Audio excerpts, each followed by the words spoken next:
సహోదరి సహోదరుడ, ప్రయోజనం లేదు.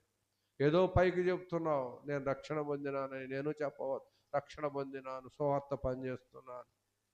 ఆయన అందరినీ గమనించి చూస్తున్నాడు. భూలోక నివాసులందరి వైపు ఆయన చూస్తూ ఉన్నాడు. సహోదరి సహోదరుడా, అన్నీ తెలుసు, నీ పేరు తెలుసు, నీ ఊరు తెలుసు. మన ఆదివారం చెప్పిన పేరు పెట్టి పిలిచినారు దేవుడు. ఎవరు ఆ మనిషి ఎవరు అంటే, ఫలానా ఊరు. సహోదరి సహోదరులారా, అన్నీ తెలుసు.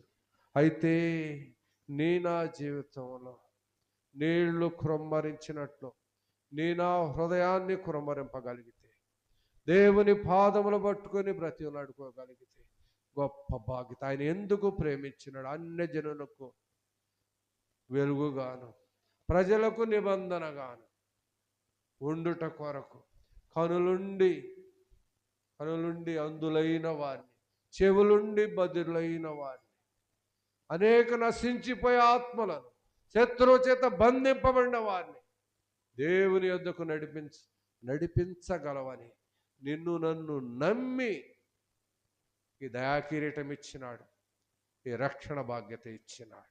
ఆయన కుమారుని పంపినాడు.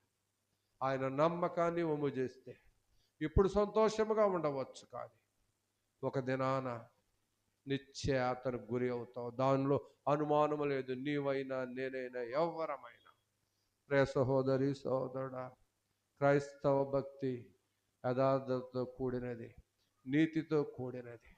యథార్థముగా నీవు దేవునికి అప్పగించుకో. నీ జీవితంలో గొప్ప మేలు. అంతేకాని రెండు పడవల మీద కాలు వేయవద్దు. అయితే ఇది ఇరుకు మార్గము. శ్రమలుంటాయి, శోధనలు ఉంటాయి. ఇరుకు మార్గాన ప్రవేశింప పోరాడుడి అని పరిశుద్ధ గ్రంథం సెలవిస్తున్నది. శ్రమలు, నిందలు, అవమానము, ఇబ్బందులు వస్తాయి.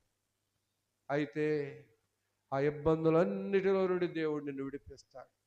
ఇబ్బందులనే కొలిమిలో పెట్టి పుటము వేసి మేలిమి బంగారముగా చేయబోతున్నాడు. అయితే శ్రమలు వచ్చినప్పుడు, యేసుక్రీస్తు వారిని వెంబడించే సమయంలో కొన్ని శోధనలు వచ్చినప్పుడు ఎక్కడ కృంగిపోకూడదు. శ్రమల్లో కృంగినవాడు చేత కానివాడు. సహోదరి సహోదరుడు, నీ జీవితంలో ఎక్కడ కృంగిపోక దేవుని వైపు చేతులెత్తు. దేవుడిచ్చిన నీతిని గట్టిగా పట్టుకో. దేవుడిచ్చిన యథార్థతను మరణ పర్యంతము కాపాడుకో. నిన్ను పోలినవాడు ఎవ్వరూ లేరు. ఇహలోకంలో దీవిస్తాడు, పరలోకంలో నూరంతల బాధ్యత ఇస్తాడు.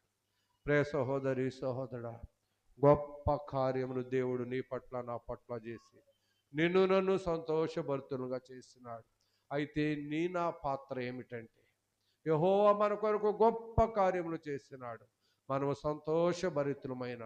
అయితే నా పాత్ర ఏమిటంటే, నిన్ను సంతోషింపజేసిన నీ రక్షకుడైన యేసుక్రీస్తు వారిని నీవు సంతోషపరచాలి. ఆయన నిన్ను బట్టి సంతోషించాలి.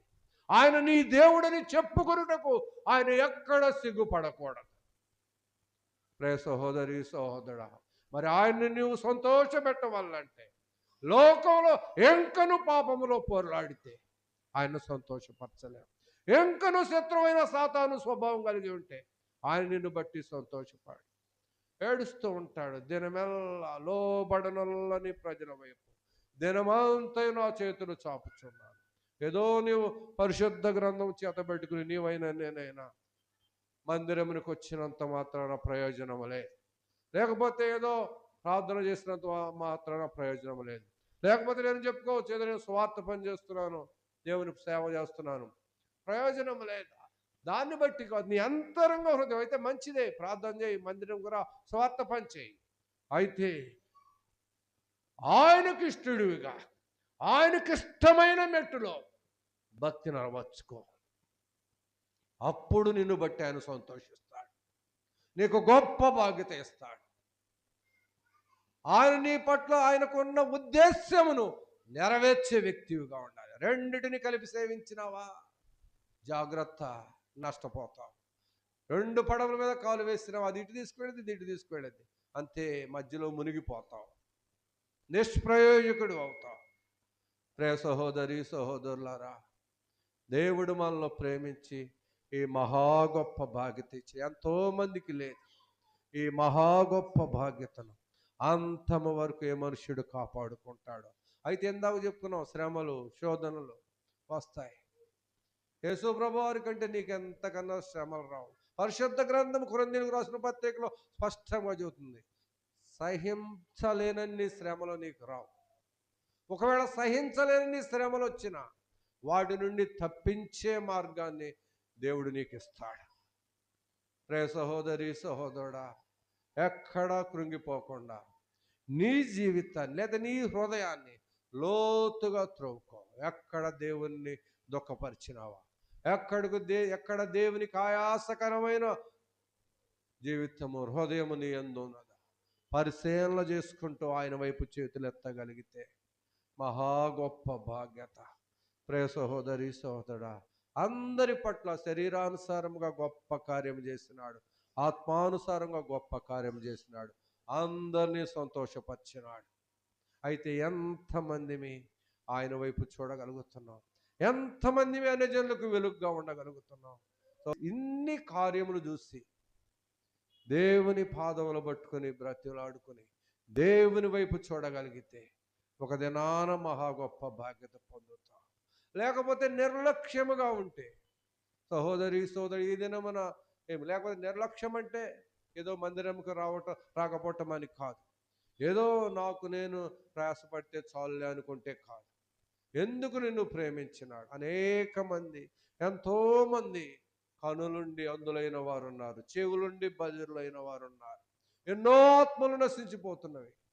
భారము కలిగి పట్టుదలతో ప్రార్థన చేస్తే మనుష్యులముగా ఉండాలి. ఏదో ఆ ఇంట్లో స్త్రీలు ప్రార్థన చేస్తున్నారులే, మాకు లాభం, మాకు మేలు వస్తుంది అంటే కాదు. ఏదో అన్నమ్మగారు చేస్తున్నారు, ఏదో రోజా చేస్తుందంటే కుదరదు. ప్రియ సహోదరి సహోదరు, ఏదో లేకపోతే ప్రసన్న చేస్తుందో ఎస్తేరు చేస్తుంటే కుదరదు. మన జీవితంలో మనం దేవుని వైపు చేతులు ఎత్తాలి, ఆయన ప్రేమను అర్థం చేసుకోవాలి. లోకరక్షకుడుగా ఈ లోకంలోనికి వచ్చినాడు, పాపివైన నిన్ను నన్ను ప్రేమించినాడు. మన పాపముల నుండి విడిపించడానికి పరిశుద్ధ దేవుడు ఆ మహామహిమను విడిచిపెట్టి రిక్తునిగా ఈ లోకంలోనికి వచ్చినాడు. అది గొప్ప కార్యము, ఘనమైన శిలువ కార్యము. ఆ కార్యమును అంగీకరించినవా, అదే నీ జీవితంలో క్రిస్మస్. లేకపోతే ఏదో ఆచారముగా అలవాటుగా చేసుకుంటూ వెళ్ళినావా, నీ జీవితంలో నష్టపోతావు. సహోదరి సహోదరుడా, ఆ దినములలో తప్పించే నాదుడు లేడు. దేవుని యొక్క ఉగ్రత దినమున ప్రియ సహోదరి సహోదరుడా, ఏ మనుషుడు తప్పించలేడు. ఈ దినమున గొర్రె పిల్లలాగా వచ్చినాడు, లోకరక్షకుడిగా వచ్చినాడు. ప్రతి మనుష్యుని, అందరినీ, తన ప్రజలను వారి పాపముల నుండి విడిపించుట కొరకు ఈ లోకంలోనికి వచ్చినాడు. తల వంచినాడు, ఎక్కడ తల ఎత్తలేదు. సహోదరి సహోదరుడా, అన్యాయపు తీర్పు నొందినాడు. వదకు తేబడిన గొర్రెవలే, బొచ్చు కత్తిరించు వారి ఎదుట నిలబడిన గొర్రెవలే మౌనముగా ఉన్నాడు. ముఖమున ఉమ్మిబడినది, తుడిచి వేసుకుంటారు కూడా చేతులు లేవు, చేతులు శిలలతో కొట్టబడినవి. ఆ తుడిచి వేయటానికి కూడా అవకాశం లేదు.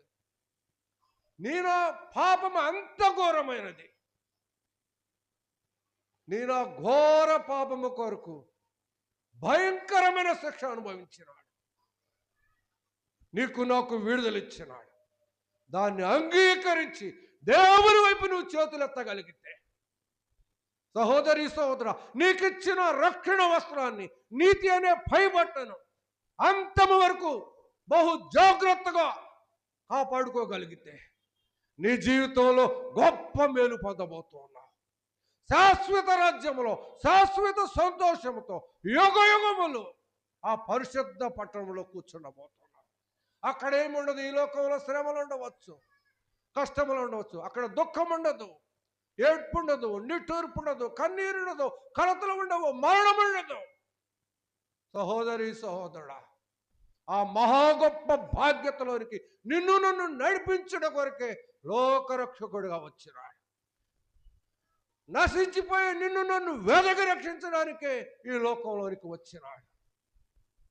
గ్రహింపగలిగి ముందుకు సాగగలిగితే నీ జీవితంలో నా జీవితంలో గొప్ప బాధ్యత. తృణీకరించినావా నష్టపోతావు.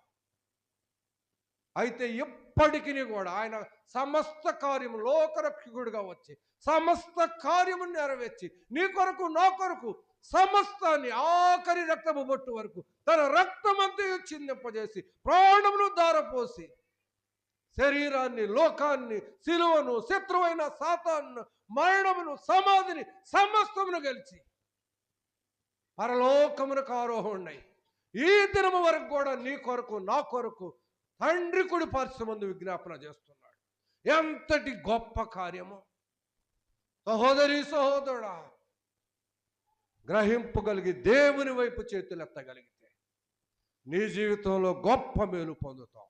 తృణీకరించినావా ఈ దినమున సంతోషంగా ఉండవచ్చు కానీ నష్టపోతావు. అయితే శ్రమలైన, నిందలైన, అవమానమైన ఆయన కొరకు జీవించు. సహోదరి సహోదరుడు, ఎక్కడ ఆయన నిన్ను విడిచిపెట్టాడు. ఒకవేళ దారి తొలగినట్లయితే, శరీరంలో బలహీనురాలు అయితే మరలా తిరిగి ఆయన యొద్దకు. ఆయన నీకు సమయం ఇచ్చినాడు. సమయం అయిపోలేదు, ఇంకా సమయం ఉన్నది. నీ నా ఆత్మ శరీరము వేరుపరచబడక మునిపే దేవుడు వాక్యము ద్వారా, సువార్త ద్వారా నీ నా హృదయాన్ని కదిలించుతూ ఉండగానే ఎందరైతే ఆయన వైపు తిరగగలుగుతారో, ఎందరైతే తమ మనస్సులను మార్చుకుని రూపాంతరము చెందటానికి ఇష్టపడతారో వారందరూ నిత్య జీవానికి వారసులవుతారు. ఆయన నిన్ను నన్ను ప్రేమించి ఎంకనో సమయం ఇస్తూ ఉన్నాడు.